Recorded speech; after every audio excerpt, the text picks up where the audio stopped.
네, 감사절입니다. 감사절을 맞으면서 이 추수감사절을 맞는 소회가 어떠신지 모르겠어요. 감사가 넘치는지 아니면 감사할 일도 별로 없는데 감사절이니까 지켜야 하는 건지 뭐 그런 생각 안 드세요? 오늘 그런 생각을 기초로 해서 여러분들에게 좀 말씀을 전할까 합니다. 어젠가 그젠가 그 달라스 모닝 뉴스를 봤더니 제가 사는 곳이 와일리라는 동네거든요. 이 와일리에 대해서 기사를 하나 누가 썼어요. 그래서 읽어보니까 제가 사는 와일리라는 동네를 Wide Awake City, Wide Awake Wiley 이렇게 부른다는 거예요. 그러니까 뭐 이렇게 좀 전체적으로 그 부밍업하는 좀 깨는 이렇게 확 달라지는 그런 분위기가 있는 그런 도시다 이렇게 이야기를 해요. 그래서 제가 와일리 역사를 좀 찾아봤어요. 찾아봤더니 그리고 이제 그 기찻길이 하나 지나가거든요. 처음에는 동네라는 게 없었어요. 동네라는 게 없이 그 기차 선로를 놔야 되니까 인부들이 일을 하잖아요. 그 사람들이 거기서 잠을 자야 되잖아요. 그러니까 그 사람들이 자는 숙소가 몇 개 있는 게 다였어요. 그게. 근데 이제 조금씩 사람들이 모여들어서 지금은 인구가 한 4만 명 된다 그래요. 인구 4만 명이면 굉장히 큰 거죠. 그래서 와일리가 속해 있는 그 카운티가 그게 칼린 카운티인데 거기는 지금 하루에 80명씩 들어온다 그래요. 새로운 유입되는 인구가 하루에 80명이면 굉장히 많이 들어오는 거다 이렇게 볼 수가 있어요. 그러니까 도시가 달라지는 거죠. 그래서 아마 wide awake, wild이다 이렇게 표현을 하는 것 같아요. 저는 그 기사를 읽으면서 뭐든지 달라지고 변화하는구나. 그런데 이렇게 갑자기 달라진다면 이런 변화는 의미를 좀 찾을 필요가 있다는 생각이 들었고 우리 삶에 있어서 신앙에 있어서도 좀 그냥 그렇게 계속 믿어오던 거에서 뭔가 달라지는 wide awake 하는 그런 부분이 있어야 되겠다는 생각이 들었어요. 그러니까 좀 표현을 달리하면 패러다임 시프트가 좀 삶에 있어야 되겠다. 매일 그냥 똑같이 다람쥐 쳇바퀴 돌듯이 그냥 믿어오던 그런 신앙 그대로 믿는 것이 아니라 내 신앙에 좀 근본적인 질문을 던지고 그리고 그 기초부터 확실히 좀 달라지는 변화가 되는 그런 것도 우리가 기대해 보는 것이 좋겠다는 생각이 들었습니다. 감사절인데 우리 감사에 대해서 생각하는 게 다 있죠. 감사를 어떻게 해야 되나, 뭐 때문에 해야 되나 이런 생각을 사실 합니다. 그래서 오늘은 감사가 신앙의 근본적인 어떤 그 요소 중에 하나인데 이거를 어떻게 생각해야 할지 본문을 가지고 생각을 하려고 그래요. 우리가 지금 계속해서 사도행전을 읽고 있는데 그 최근에 있었던 설교했던 것을 좀 되돌이켜 보시면 여러분들이 도움이 되실 거라고 봅니다. 바울과 바울 일행이 밀레도라고 하는 곳에서 에베소의 목회자들을 만나가지고 거기서 이별하죠. 우리가 이제 다시 못 볼지 모르는데 복음에 헌신하면서 삽시다. 그리고 막 서로 울고 기도하면서 이제 거기서 헤어진단 말이에요. 그래서 배를 타고 밀레도에서 쭉 이렇게 동쪽으로 가는 거죠. 동쪽으로 가면서 이게 키프로스 섬을 지나가지고 구브로 섬을 지나서 그대로 들어가면 어디로 가게 되냐면 두로라는 곳으로 가요. 여러분 두로 시돈 뭐 구약 시대부터 있었잖아요. 그래서 거기는 갈릴리보다 훨씬 북쪽에 위도가 높아요. 그러니까 아주 북쪽에 있는 그런 곳인데 거기 이제 들렀다가 거기서 다시 배를 타고 조금 남쪽으로 내려오죠. 좀 남쪽으로 내려와서 갈릴리 근처 뭐라고 할 수 있는 그 돌레마이라는 곳에 이제 들르죠. 돌레마이는 또 뭘까요, 그죠? 그래서 이 돌레마이를 찾아보면 구약에는 악고라고 하는 이름으로 불렸어요. 악고라는 그 해안 도시, 그러니까 항구 도시라고 볼 수가 있는데 여기를 애굽이 지배했단 말이에요. 그 애굽 마지막 왕조가 프톨레미 왕조잖아요. 그 돌레마이라는 거는 영어로 하면 프톨레마이스 그런 뜻이에요. 그러니까 그 도시 이름이 그 애굽의 바로 이름을 따가지고 바뀌었어요. 그래서 돌레마이라는 이름으로 이렇게 이제 불리게 됐단 말이죠. 그래서 이제 거기서 이제 내려와가지고 마침내 요빠보다 조금 위쪽에 예루살렘에서 한 100몇십 킬로 떨어져 있는 곳인데 거기 이제 그 가이사랴라는 항구가 있어요. 그 헤롯 대왕이 원래는 별 볼 일 없는 조그만 그 어촌인데 거기를 방파제를 쌓고 그래가지고 엄청난 그 항구 도시를 만들었어요. 큰 항구, 인공 항구죠. 그러니까 이제 그걸 만들었어요. 그래서 그 이름을 가이사랴, 시저리아라고 짓고 로마 황제한테 그걸 가이사한테 바쳤단 말이에요. 여러분 이거를 이 가이사랴를 가이사랴 빌립보랑 헷갈리시면 안 됩니다. 가이사랴 빌립보는 저 위쪽에 헬몬산 쪽에 있는 휴양지를 가이사랴 빌립보라 그래요. 옛날에 한경직 목사님이 그 옛날 영락교회는 대부분 다 피난민들이 많았거든. 이북분들이 많았거든. 그래서 그 농담하신 게 설교 시간에 유명해요. 예수님이 보신탕 개 좋아하셨다고. 그래서 가이 사러 빌립보까지 가셨다고. 평안도 사투리로 개를 가이라 그래요. 그러니까 이 얘기를 그 몇십 년 전에 영락교회에서 했을 때는 다 웃는데 몇십 년 흘러서 여기서 하면 무슨 소리냐 저게 무슨 이제 이렇게 되는 거죠. 또 뭐 보신탕 그러면 뭐 그 우리한테 어감도 좋지 않잖아요. 그죠? 미국에서는 뭐 또 그러니까 뭐 그래도 여전히 딱딱한 표정으로 앉아 있으시려면 그건 뭐 제가 어쩔 수가 없는 것 같아요. 하여간 거기하고는 달라요. 그래서 그 시저리아 가이사랴에 내려가지고 거기서 이제 묵는데 거기 아가보라고 하는 그런 그 예언자가 있어서 그 사람이 사도 바울 보고 예언을 합니다. 사람들이 당신이 만약에 예루살렘에 가면 사람들이 당신을 붙들어서 이방인 로마 사람에게 넘겨줄 거다. 환난과 결박이 기다릴 것이라고 하는 이전의 예언들과 다를 것이 하나도 없는 똑같은 그런 예언을 하는 거예요. 사람들이 안 그래도 좀 계속해서 그런 말을 들으니까 불안했는데 예루살렘에 가까이 와서 이젠 더 이상 배를 탈 일이 없어. 걸어서 예루살렘 가면 끝이에요. 바로 예루살렘 목전이다 이렇게 볼 수 있어요. 거기서 또 이런 예언을 듣게 되니까 굉장히 마음이 안타까워졌겠죠. 그래서 사도 바울을 향해서 예루살렘으로 가지 말라고 권합니다. 여기서 권하다라는 단어는 헬라말로 페이토라는 그런 단어인데요. 이거는 설득하다라는 뜻을 가지고 있어요. convince, persuade, 영어로 하면 이제 그런 뜻이죠. 설득하다는 거예요. 우리가 성경 보면 권면하다는 말 많이 있죠. 뭐 예를 들어서 히브리서 그 3장 13절을 보면 너희가 매일 피차 권면하라 그런 말이 있어요. 성경에도 권면하라는 말이 많아요. 그 말과 여기 사용된 권하다라는 말은 서로 달라요. 그러니까 권면하다라는 말은 파라칼레오라는 말인데 이거는 위로하다는 뜻이고 격려한다는 뜻이에요. 그러니까 우리가 매일 서로 위로하고 격려해야 되는 거죠. 그죠? 힘내라 그러고 용기 내라 그러고 잘 될 거라 그러고 이렇게 매일매일 격려하는 것이 우리 그리스도인들의 삶이에요. 여기서 가지 말라고 권한 것은 그런 권면이 아니에요. 그런 위로나 격려가 아니고 설득하다는 뜻이에요. 그러면 사도 바울은 이 설득을 받아들였습니까? 아닙니까? 이 설득을 안 받아들였다는 말이에요. 설득되지 않았다는 얘기예요. 여러분 거기 있는 사람들이 왜 사도 바울을 설득했겠습니까?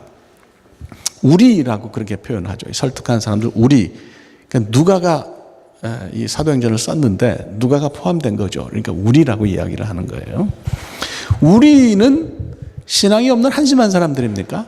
사도 바울이 예루살렘으로 가려고 하는데 가지 말라고 했으니 정말 뭐 신앙적으로 평가할 것이 없는 그런 한심한 사람들이에요. 거기 어떤 사람들이 들어가 있어요? 누가도 들어가 있고 또 뭐 제가 설명 다 해서 소바다, 아리스타고, 세군도, 가이오, 또 뭐 디모데, 두기고, 드로비모. 그러니까 밀레도에서부터 사도 바울과 함께 목숨을 내건 항해를 하면서 선교에 헌신한 사람들이 우리 가운데 들어있는 사람들이에요. 이 사람들은 굉장히 신앙이 좋은 사람들이고요. 헌신하는 사람들이고 훌륭한 사람들이다. 이렇게 생각할 수가 있어요. 그렇죠? 예. 이 사람들이 사도 바울을 설득했다는 거예요. 그죠? 여러분, 설득하다라는 거는, 이거는 사실은 하나님이 주어가 될 수 없는 동사예요. 사람이 주어가 되는 거죠. 다시 말하면 사람이 하는 행동이에요. 뭐, 어떤 생각이나 어떤 의견을 다른 사람이 받아들이도록 설득한다. 이거 맞는 얘기인 것 같으니까 이 얘기를 받아들이면 좋겠다라고 할 때에 설득하다라는 그런 단어를 씁니다. 하나님은 사람을 설득하시지 않습니다. 하나님은 그냥 명령하세요. 우리한테. 야, 김 목사, 너 이거 좀 이런 생각을 받아들이면 어떻겠니? 너 이렇게 하라. 하나님이 이렇게 말씀하시지 않아요. 하나님은 명령하세요. 성경을 보면 아브라함에게도 또 족장들에게도 또 신약에 오면 숱한 많은 사람들에게도 하나님은 명령하실 뿐이지 설득하시지 않습니다. 그건 왜 그렇습니까? 하나님이 진리이시니까. 하나님이 진리이시니까 그분은 그냥 말씀하세요. 그러면 사람은 순종하든지 안 하든지 하면 되는 거예요. 하나님은 우리를 설득하시는 분은 아니에요. 그런데 우리는 하나님이 아니잖아요.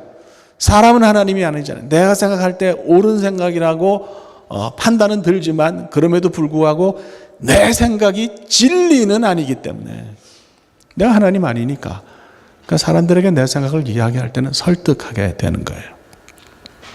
이 사람들은 왜 사도 바울을 설득했겠습니까? 이 사람들이 설득한 것을 우리가 내재적으로 이해하면 이해 못할 것도 없어요. 내재적이라는 말은 이제 이런 거죠. 어떤 전체 흐름이나 원칙을 생각하지 않고 딱 상대방의 상황, 개인적인 상황만 끄집어내서 그거를 이해할 때 우리가 내재적으로 접근해서 이해한다 그래요. 어떤 사람의 개인적인 상황만 보고 접근해서 이해하면 세상에 나쁜 사람은 하나도 없어요. 다 괜찮고 그럴 만한 사정과 상황이 있어서 그렇게 하는 거죠. 심지어는 김정은이나 명성교회나 김사만이나 뭐 이런 사람들을 다 내재적으로 접근하면 그좀 뭐 그럴 만한 이유가 있어서 핵 개발을 했겠지. 그럴 만한 이유가 있어서 세습을 했겠지. 우리가 다 이렇게 생각을 할 수 있다는 그런 얘기입니다. 그래서 이렇게 우리라고 일컬어지는 사람들의 생각을 이해를 하면 그 사람들이 바울을 설득한 것도 이해가 간다 이렇게 볼 수가 있는 거죠. 왜 그렇겠어요? 왜 이 사람들은 사도 바울을 설득했겠어요? 우선 바울을 향한 사랑 때문에 그런 거죠. 인품을 아는 거예요. 여러 가지 복음을 전하면서 그가 당한 고난과 고통을 잘 아는 거예요. 안타깝죠. 이 사람이 또 예루살렘에 가서 잡힌다면 안타깝다. 그런 고통과 고난이 그에게는 없으면 좋겠다. 이렇게 우리가 생각할 수 있어요. 그죠? 그러니까 우리도 역시 그렇게 생각해서 사도 바울에게 예루살렘은 좀 안 가는 게 어떻겠냐 권했을 수 있다는 거예요. 복음 전파에 대한 실용적인 생각도 있었을 거예요. 여러 가지 3차에 걸쳐서 사도 바울이 중심이 돼서 아시아와 유럽의 복음화를 이루어왔는데 바울이 없어지면 바울이 사로잡혀서 그에게 만일 좋지 않은 일이라도 생긴다면 그러면 어떻게 해야 할 것이냐. 바울을 보호해야 바울이 사로잡히지 않아야 복음도 사는 거 아니냐. 이렇게 아주 실용적이고 실제적인 생각도 했을 것 같아요. 여러분 이렇게 해서 바울더러 예루살렘으로 가지 말라고 권했다면 이런 생각이 나쁜 생각입니까? 나쁜 생각이 아닌 거예요. 충분히 사도 바울에게 예루살렘으로 가지 말라고 권할 수가 있는 거예요. 인간적으로 굉장히 좋은 생각입니다. 근데 여기서 우리가 보는 것은 뭐냐? 인간적으로 좋은 생각이라고 해서 하나님 보시기에 옳은 생각은 아니다는 거예요. 인간적으로 괜찮은 생각들이 괜찮은 판단들이 하나님 보실 때는 그렇지 않다는 것을 생각해야 돼요. 바울이 왜 이것을 안 받아들였느냐? 그의 신앙에서는 그의 신앙적 원칙에서는 이것을 받아들이면 아니 되기 때문에 그는 설득당하지 않은 거죠. 제가 그런 생각을 했어요.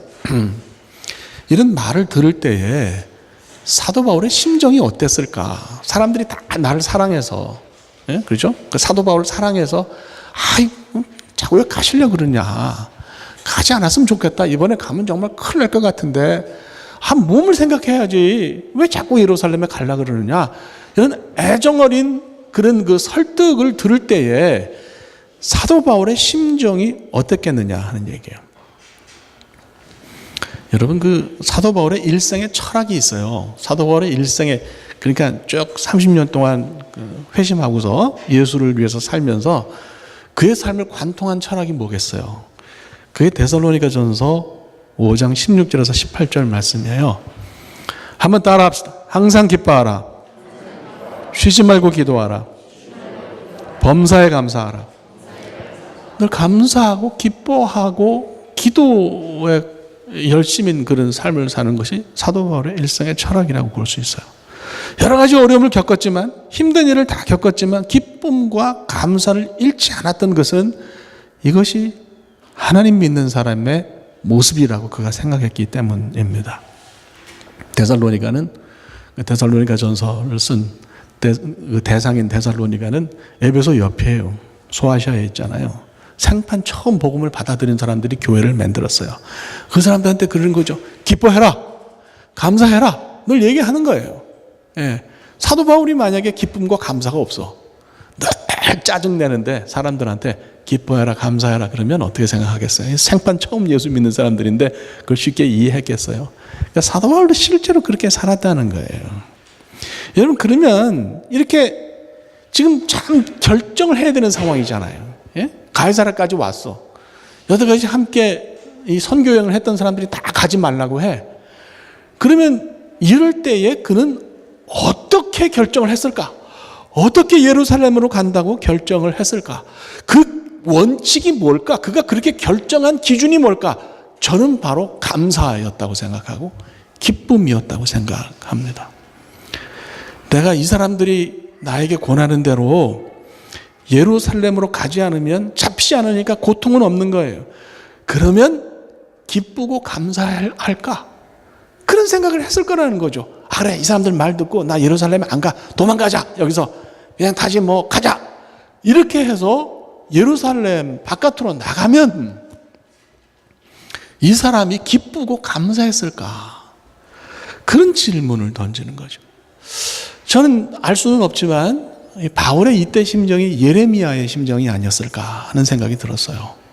예레미야가 하나님의 말씀을 전하잖아요. 그러면 사람들이 너 말이지 매국노라 그러고 막 때렸어요. 막 때리고 토굴 속에 집어던져, 이 구덩이 속에 집어던져서 가둬놓고 그를 아주 박해했습니다.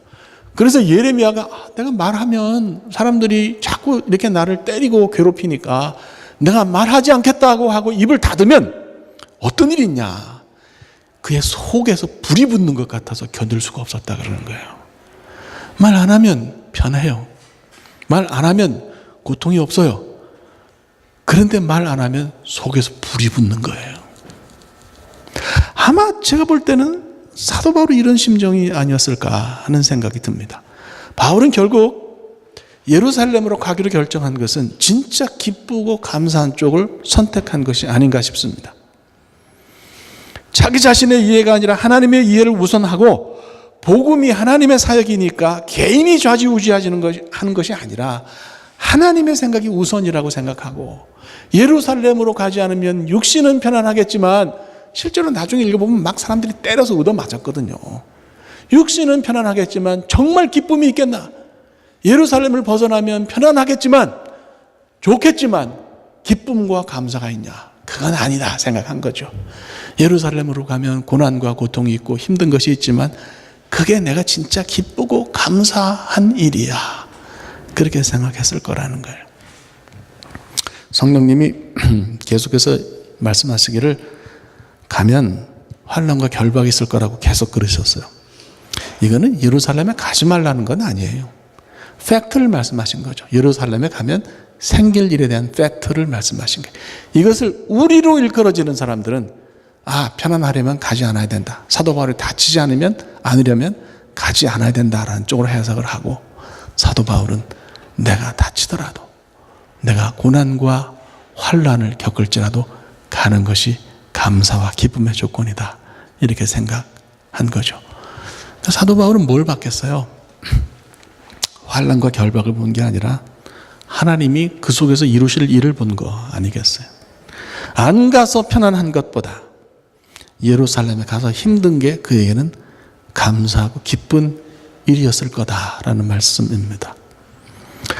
한번 지금까지 한 얘기를 정돈을 해서 무엇 때문에 감사하는지 좀 생각을 해보자고요. 제가 며칠 전에 읽은 유머가 있어요. 그 유머를 보니까 언제 기분 나쁘냐, 당신은 언제 기분 나쁘냐, 그런 질문이에요.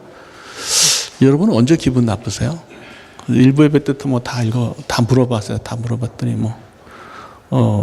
뭐 사람들이 자기를 이해 못할 때 기분 나쁘다 그런 분도 있고, 또 마누라가 이렇게 맨날 잔소리할 때 기분 나쁘다, 예, 그런 분도 있어요. 저는 아주 거기 공감했어요. 예.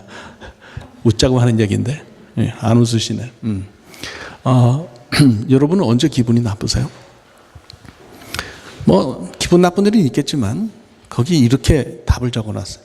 남들은 웃는데 나는 웃기지 않을 때. 남들은 다 깔깔거리고 웃는데 나는 하나도 우습지 않을 때 기분 나쁘다 하는 거예요. 이걸 감사절로 끌어당겨서 생각을 해보니까 남들은 감사절이라고 다 기쁘다 그러고 감사하다고 이야기하는데 나는 뭘 감사해야 될지 잘 모를 때 기분 안 좋을 것 같아요. 1년을 한번 회고해 보니까 좋은 일이 있는 것도 사실인데 좋은 일보다는 안 좋은 일이 더 많았다고 해야 정상일 거예요.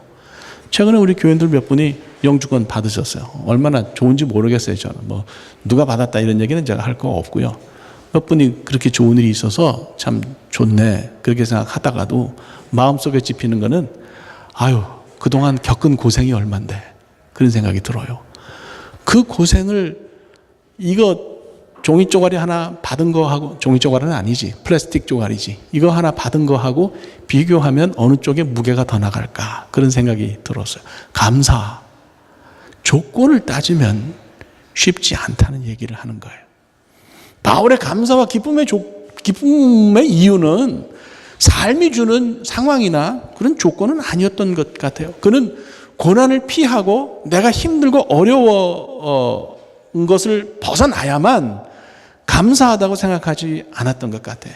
그에게 환난과 결박은 문제가 아니었던 것 같아요. 힘든 인생은 문제가 아니었던 것 같아요. 감사의 조건은 하나님이 계시기 때문에 감사한 거다 그 얘기죠.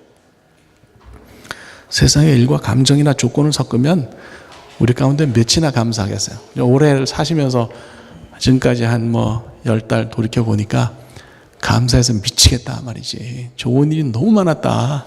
이렇게 생각하시는 분 혹시 있으세요? 아마 그보다는 매일매일 살면서 어렵고 힘든 일이 더 많았지 이런 생각이 드는 분들이 더 많을 거예요. 그러면 그런 사람은 감사하지 않아야 되는 건가요? 그게 아니다 그 얘기예요. 사도 바울은 제가 가만히 보니까 이 사람이 쭉 감사에 대해서 이야기한 게 이유가 3가지가 있어요. 첫 번째 이유는 자기를 뭐라고 얘기했냐면 죄인 중에 괴수라 그랬어요. 그러니까 이걸 죄인 중에 괴수라는 말은 쉬운 말로 바꾸면 뭐가 될까요? 죄인 중에 괴수는 왕죄인, 하여튼 죄인 중에 제일 나쁜 죄인이라는 뜻이잖아요. 내가 괜찮다, 내가 의롭다, 내가 생각하는 것이 썩 괜찮은 사람이지 그러면 그런 사람에겐 감사가 없어요. 하나님이 내게 은혜 주시는 게 너무 당연하니까 하나님이 나처럼 잘난 사람을 선택하지 않으면 누구를 선택해? 이렇게 생각하면 감사가 없는 거죠. 그런데 이 사람은 자기를 죄인 중에 괴수라고 생각해서 너무 부족한 거야. 그러니까 그런 나에게 은혜와 긍휼을 베풀어 주셨으니 감사하다 이렇게 생각하는 거죠. 두 번째로는 이렇게 한심한 나를 불러서 복음을 전하도록 사용하셨다. 이게 감사한 거예요. 바울이라는 뜻이 뭐라 그랬어요? 파울루스라는 이름은 이건 작은 자라는 뜻이거든요. 자기는 작은 자라고 본인을 생각하는데 하나님은 이런 작은 자인 자신을 들어서 사용하신단 말이죠. 어떻게 예루살렘에 안 가겠냐 그게. 어떻게 나 편한 것만 생각하겠냐 이거. 예? 고통을 당해도 가야지 이렇게 생각하는 것이 그에겐 너무 당연했다는 얘기입니다. 세 번째로는 변화의 변화. 한때는 예수 믿는 사람을 핍박했는데 지금은 예수를 믿으라고 그러고 다니는 사람이잖아요. 우리도 믿기 전에 혹은 교회는 다녀도 진지하게 신앙을 생각하기 전에 우리 삶이 어땠는지 그건 중요한 게 아닌 것 같아. 지금 내가 복음을 진지하게 생각하고 예수를 믿는 것이 가장 귀한 일이라고 생각하면 그게 되는 거라 이거예요. 그걸로 된 거라 그 얘기예요. 한국의 신문을 봤더니 송미옥이라는 분이 작은 도서관 운동을 하는 분인데 책방 같은 것도 요새 돈 버는 거 관심 없이 그런 거 내고 그런 거 괜찮아 보여요. 예. 그래서 저도 나중에 은퇴하면 책방이나 하나 낼까 그런 생각을 합니다. 굉장히 좋은 것 같은데 이분은 작은 도서관 운동을 해요. 신문에다가 기고를 했는데 읽어보니까 자기 친구가 자기 셀폰에다가 남편을 이렇게 입력을 하는데 이름을 보통 이름을 쓰기도 하지만 여러분들 뭐 이렇게 친한 사람들은 닉네임을 거기다 쓰기도 하잖아요. 예, 남편이나 아내 이름을 쓰기보다 뭐 거기 그렇게 쓰시잖아요. 저는 뭐라고 썼을 것 같아요? 예, 저는 마누라 이렇게 썼습니다. 뭐 그렇게 부르는 사람이 뭐 세상에 그렇게 부르는 사람 한 사람밖에 없잖아요. 제일 좋은 호칭이지. 어쨌든 이 사람이 자기 남편을 셀폰에다가 샛별 이렇게 써놨대. 전화를 보니까 전화가 오는데 샛별이라는 친구한테 전화가 오는 거야. 야, 이게 누구냐? 자기 남편이라 그러더래. 그래서 넌 어떻게 결혼한 지 20년이 넘었는데 아직도 네 신랑이 샛별이냐? 그랬더니 수십 년 동안 새벽같이 깨서 일하러 나가고 저녁에 늦게 퇴근할 때까지 일해서 가족을 책임지는 사람이 자기에게는 샛별이라는 거예요. 자기에게는 그 존재가 너무 귀하기 때문에 샛별이라고 이렇게 이름을 붙였대. 참 찔리는 사람 많겠네 여기. 그건 딸은 봤더니 자기 신랑을 뭐라고 해놨냐면 입력을 세젤예라고 해놓은 거예요. 세젤예가 뭔지 알아요? 세상에서 제일 예쁜 사람을 줄이면 세젤예야. 자기 남편을 세젤예. 오늘 가서 여자분들 다 신랑 이름에 세젤예 이렇게 바꾸시기 바랍니다. 안 해? 그러면 세젤귀 그건 뭐겠어요? 세상에서 제일 귀여운 사람. 뭐 이런 뜻이에요. 세젤예라든지 세젤귀라든지 이렇게 바꾸세요. 여러분 제가 이걸 읽으면서 무슨 생각이 들었냐?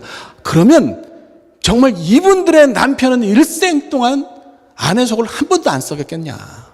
아내를 힘들게 한 적이 없었겠냐? 아니거든. 힘들게 한 적도 꽤 있었을 거거든요. 또 이렇게 셀폰에다가 샛별이니 세젤여인이 써도 그들의 삶이 괜찮냐? 그들의 삶이 잘 돌아가는 삶이었겠냐? 아니라 이거예요. 팍팍하기 그지없는 인생을 다 살아간다. 팍팍하지 않으면 왜 새벽에 나가고 밤늦게 퇴근하겠어요? 인생이 힘드니까 그 인생 가운데서 돈 벌고 살아야 하니까 새벽에 나가고 밤늦게 들어오는 거 아니겠냐 이게. 인생이 그렇다는 거예요. 여러분, 그러니 우리 삶에서 생기는 인생의 조건이 어떻게 감사의 이유가 될 수 있겠냐 하는 얘기예요. 그걸 감사에다 대입하면 감사라는 게 없어진다 그런 얘기예요. 정말 진정한 감사는 그럼에도 불구하고 우리의 삶이 그럼에도 불구하고 내 삶에 서 계시는 하나님 때문에 감사한 것인 줄로 믿습니다. 제가 페이스북에 계정을 3개를 가지고 있어요. 우리 교회 거 하나 가지고 있고 제 개인 거를 2개를 가지고 있는데 제 개인 거 중에 하나는 묵상학교예요. 그래서 이제 제가 묵상한 것도 싣고 다른 분들도 거기 올라와서 자기 묵상한 글을 올리고 그렇게 해요. 제가 추수감사절을 앞두고 진짜 감사가 뭐냐 그런 글을 올렸어요. 뭐 때문에 감사하냐? 꼭 감사할 일이 있어서 감사하냐? 우리 예수 믿는 사람들이 도대체 얼마나 더 시간이 지나야 기복신앙에서 벗어나겠나? 나에게 응답 없는 하나님? 내 기도를 들어주시지 않는 하나님은 하나님 아니냐 말이지. 제가 그런 글을 거기다 썼어요. 그랬더니 한국의 집사님 한 분이 거기다가 이렇게 답글을 올렸어요. 이분은 자기 남편이 작년에 세상을 떠났는데 몸이 아프다가 세상을 떠났는데 세상 떠나기 전에 예수를 믿고 신자가 됐어요. 이분이 뭐라고 거기다 글을 썼냐면 남편을 잃은 상실감은 회복이 안 된다는 거예요. 그럼 어떻게 회복이 되겠냐? 회복이 안 되지만 그 속에서 자기는 하나님께 감사한다는 거예요. 하나님이 내 삶을 붙들어 주시고 남편을 구원하시고 자기도 구원하시고 자기 아이들도 예수 잘 믿는 모습을 보면서 이것이야말로 정말 내가 진정으로 감사할 이유나 조건이 아니냐 이렇게 답글을 올렸어요. 하나님이 우리의 기도에 응답하시기 때문에 나를 편안하게 이렇게 살게 하시기 때문에 감사한 게 아니에요. 그분이 내 삶을 붙들고 계시고 내 삶 가운데 서 계시기 때문에 감사한 것인 줄로 믿습니다. 첫 번 추수감사는 미국 전체에서 땡스기빙을 지킨 거는 워싱턴 때부터였다 그래요. 워싱턴 대통령 때부터 했다는데 첫 번 추수감사는 몇 년도에 있었냐면 기록을 보면 1621년이에요. 1621년에 우리가 알다시피 필그림들이, 청교도들이, 그러니까 퓨리턴들이 유럽에서 신앙의 자유를 위해서 이 땅에 건너와서 첫 해를 살고, 그 다음에 뭐 농사를 지었던 뭘 했던 거둔 것을 하나님 앞에 놓고 감사한 것이 땡스기빙의 시작이었어요. 그게 1621년입니다. 첫 이민자들은 행복했을까요? 모든 게 넉넉했을까요? 너무 행복해서 미칠 정도로 신대륙에서 삶이 좋았을까요? 그렇지 않았어요. 경험하지 못했던 병 때문에 이 사람들이 많이 죽었습니다. 먹을 것이 넉넉하지 않아서 그 1년 동안 아사한 사람들도 상당수였습니다. 추수한 것이라고는 보잘것이 없었는데 그들은 그것을 앞에 놓고 하나님 감사합니다 했어요. 그 이유가 무엇 때문이었을까요? 거둔 것 때문에? 좋은 일 때문에? 저는 아니었다고 생각합니다. 하나님 때문에 감사했어요. 하나님이 계시기 때문에 그들이 감사했어요. 오늘 우리는 하나님과 줄다리기를 하는 것은 아닌가. 그분이 내게 무엇인가 주셔야 되기 때문에 내 하나님인가 정말 심각하고 진지하게 생각해야 합니다. 나는 무엇 때문에 감사하는가? 내 감사는 어디서 나오는 것인가? 깊은 묵상과 또 성찰이 우리 가운데 가득하기를 주님의 이름으로 축복합니다. 우리 찬양할까요? 함께 일어나서